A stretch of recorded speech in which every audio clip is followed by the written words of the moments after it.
कैसे हो साथियों। आपका जो है इस चैनल पर बहुत ज़्यादा स्वागत है। इस चैनल का जो नाम है मैथ्स एकेडमी के नाम से है और इसके अंदर class 10th 11th 12th BSc first year और सेकेंड ईयर की क्लासेज होंगी। और अब हम फिर लेकर आए आपके लिए 10th क्लास मैथमेटिक्स और एक्सरसाइज 1.1 चल रही है। ठीक है, ये पुरानी बुक है तो इसमें 1.2 दिया है और इसके जो है 1 से लेकर 5 तक के क्वेश्चन 4 तक के क्वेश्चन हो चुके हैं। 5वां क्वेश्चन हम इसमें करने जा रहे हैं। 5वां क्वेश्चन है, जांच कीजिए कि क्या किसी प्राकृत संख्या n के लिए संख्या 6n अंक 0 पर समाप्त हो सकती है। तो ये क्वेश्चन है। इसमें देखिए कैसे करेंगे इसको। देखिए बच्चों, ये क्वेश्चन है 5वां जो आपके सामने है, अभी हमें बुक से पढ़ा है और यहाँ पर लिखा हुआ है, जांच कीजिए कि क्या किसी प्राकृत संख्या n के लिए 6n अंक 0 पर समाप्त हो सकती है। तो इसके लिए एक संख्या ले लेते हैं। संख्या जो दे रखी है उसको लिखते हैं संख्या 6n। ठीक है, जहाँ n बराबर 1 है, 2 है, 3 है, डॉट डॉट। ये प्राकृतिक संख्या है। यहाँ पे प्राकृतिक संख्या,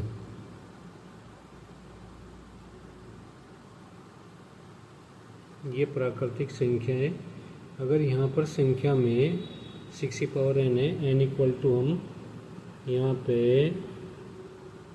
n इक्वल टू 1 रख दें तो 6 कितना होगा, 6 होगा, 0 पर समाप्त नहीं है। फिर यहाँ पे n इक्वल टू 2 रख दें तो 2 रखने पर संख्या क्या हो जाएगी, यह हो जाएगी 6e2 यानी 36। 6 इंटू 6 कितना आएगा, 36। अब इसका इकाई का अंक 0 नहीं है, इसके अंदर 0 नहीं है। ठीक है, n इक्वल टू हम 3 रखेंगे तो संख्या क्या बनेगी इसके अंदर, संख्या 6 की पावर 3 यानी ये आ जाएगी 36 और गुणा 6। सही है, 6 36, 3 36 18 21, ये आ जाएगी। ये भी इकाई का अंक यहाँ पर 6 है तो 0 पर समाप्त नहीं है। तो किसी भी प्राकृतिक संख्या के लिए जो 6n है वो 0 पर समाप्त नहीं होगी। इसी तरह डॉटेड कर सकते हैं हम यहाँ पे। तो यहाँ लिखेंगे उपरोक्त से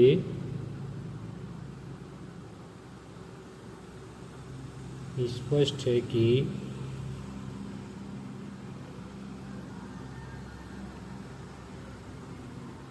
किसी भी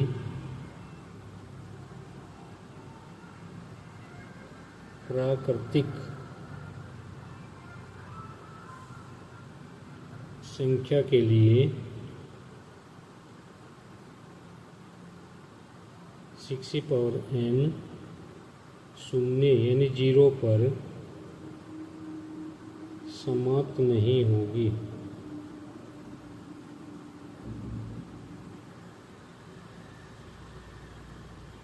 तो इस तरह आप सवाल को इसको कर सकते हैं। ठीक है, ये सवाल कंप्लीट हो चुका है और आपके समझ में भी आ चुका होगा। एक तरीका और लगाते हैं इसमें। एक तो यही तरीका है, देख लीजिए, ये हो चुका है सवाल। ये इस तरह किया है। अब एक तरीका ये है, यहाँ पे संख्या क्या है हमारे पास, संख्या को लिखते हैं। संख्या है 6n। ठीक है, अगर हम 6 के फैक्टर कर दें तो 6 के गुणनखंड क्या होंगे, 6 हो जाएगा 1 इंटू 2 इंटू 3 यानी इसमें 2 है, 3 है, 2 संख्याएं आई हुई हैं। अगर ये संख्या 2 और 5 के गुणनखंड के रूप में होती तो इकाई का अंक क्या हो जाता, इसमें 0 हो जाता। यहाँ लिखेंगे चूंकि संख्या 6 का अभाज्य गुणनखंड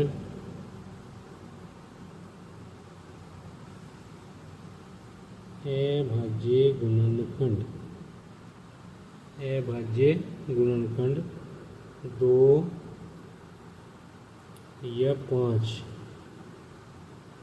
या दोनों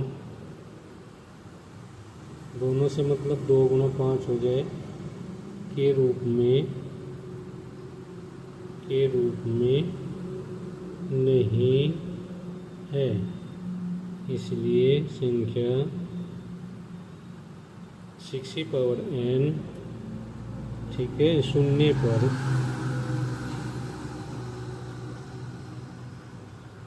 समाप्त नहीं होगी।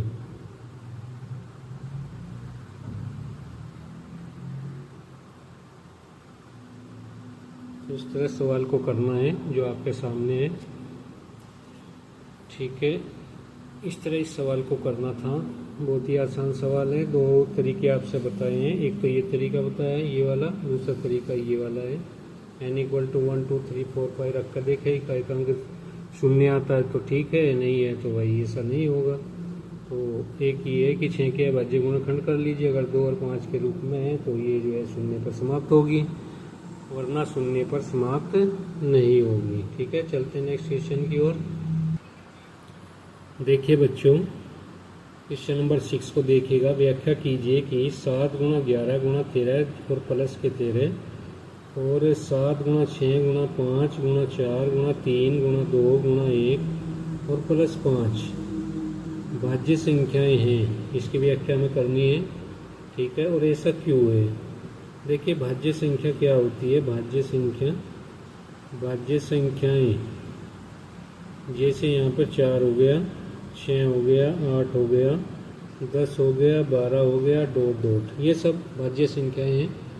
क्योंकि ये 2 से ज़्यादा संख्याओं से भाग हो रही है। 1 से भी भाग हो जाएगा, 2 से भी भाग हो जाएगा, 4 से भी भाग हो जाएगा, 6 1 से भाग, 3 से भी भाग और 6 से भी भाग। 8 किससे?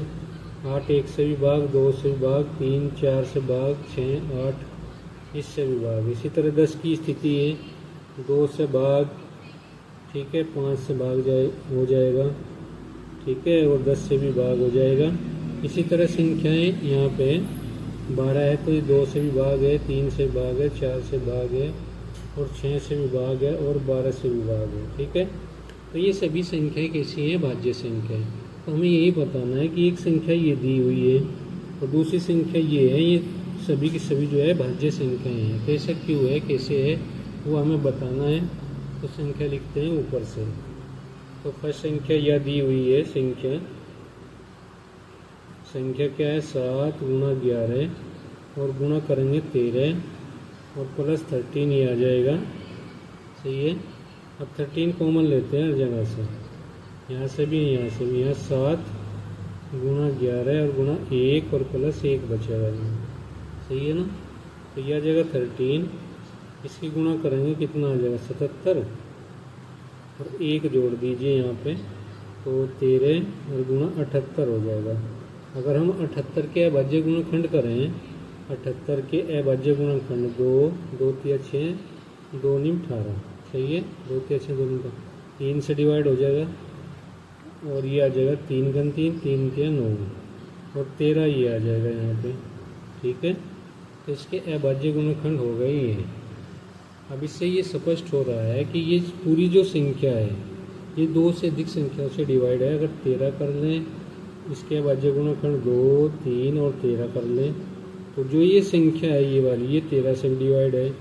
ये संख्या जो है 2 से डिवाइड है, ये संख्या 3 से भी डिवाइड है, ठीक है। तो ये कैसी संख्या होगी? भाज्य संख्या। तो ये भाज्य संख्या हो जाएगी क्योंकि इसके गुणनखंड क्या है? 2 से ज़्यादा है, ठीक है। क्योंकि संख्या के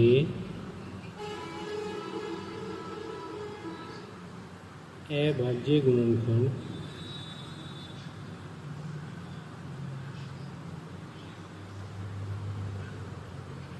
2 से अधिक है, ठीक है। अभाज्य गुणनखंड 2 से ज़्यादा है, इसलिए कैसी संख्या होगी? भाज्य संख्या होगी। तो आशा करते हैं कि आपके समझ में क्वेश्चन जरूर आया होगा। नेक्स्ट क्वेश्चन इसी के अंदर है, ये देखिएगा ये वाला। तो इसको भी ये कह रहा है कि बताइए कि भाज्य संख्या है तो क्यों है। चलते हैं, संख्या को पकड़ते हैं। सबसे पहले क्या है, 7 गुणा 6 गुणा 5 गुणा में 4 गुणा में 3 गुणा में 2 गुणा 1 और प्लस 5। देखिए यहाँ से हर जगह से 5 कॉमन आ रहा है, तो 5 बाहर ले जाएंगे। यहाँ 7 गुणा 6 गुणा 4 गुणा 3 और गुणा 2, 1 का तो कुछ नहीं है, यहाँ 1 आ जाएगा, सही है ना। अब यहाँ क्या आएगा, 5। अब इनकी गुणा कर लेते हैं। यहाँ पे 7 छिंग 42 हो गए ना, 42। यहाँ 12 हो गए, 12 और 12 दूनी कितने, 24। ये है यहाँ पे, ठीक है ना। अब इनकी गुणा कर लेते हैं। 42 और 24 की गुणा कितनी आएगी, ये तो 8 हो गया, ये 16 हो गया और यहाँ पर ये 4 है और ये 8 है, तो ये 8 0 9 10 ये आ गया है, सही है। ये 5 हुआ गुणा 1008। तो वैसे भी आपको पता चल रहा है कि 5 जो है अभाज्य संख्या है, लेकिन अगर हम इसके गुणनखंड करें इस वाले के, ठीक है, एक इसमें छूट गया है यार, तो प्लस 1 करेंगे ना, तो ये आ जाएगा 5 गुणा 1009। बात समझे। तो ये जो संख्या है 5 से डिवाइड है और 1009 से भी डिवाइड है और 1 से भी डिवाइड है, तो इसके अभाज्य गुणनखंड क्या है, 2 से ज़्यादा है ना, तो इसलिए क्या होगा, इसलिए ये कैसी संख्या है, भाज्य संख्या होगी।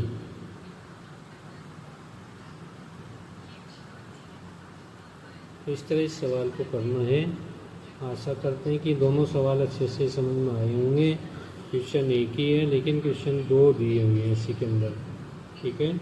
लास्ट का क्वेश्चन है, उसको देखिएगा, जो आपके सामने आने वाला है, ये देखिएगा। 7वां क्वेश्चन, किसी खेल के मैदान के चारों ओर एक वृत्ताकार पथ है, ये देख रहे होंगे आप। इस मैदान का एक चक्कर लगाने में सोनिया को 18 मिनट लगते हैं, ठीक है, जबकि इसी मैदान का एक चक्कर लगाने में रवि को 12 मिनट लगती है। मान लीजिए मैं दोनों एक ही स्थान और एक ही समय में चलना आरंभ करके एक ही दिशा में चलते हैं, कितने समय बाद में पुनः आरंभिक स्थान पर मिल जाएंगे। तो संख्या देखिए 18 मिनट और 12 मिनट, इन दोनों को लीजिए।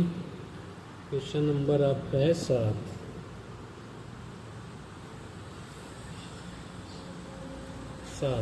ठीक है। हमें क्या चाहिए, हमें चाहिए यहाँ पे एक तो है 18 मिनट और एक है 12 मिनट। इसका आप लैसे निकाल लीजिए, का लैसे निकालने से इसका उत्तर आ जाएगा। तो ये आ जाएगा यहाँ से 18 12, डिवाइड करेंगे हम दोनों को रख के, तो ये आ जाएगा 2 से डिवाइड करेंगे 9 और ये 6 आ जाएगा, ठीक है। फिर 2 से डिवाइड करेंगे 9 और 3 यहाँ आ जाएगा।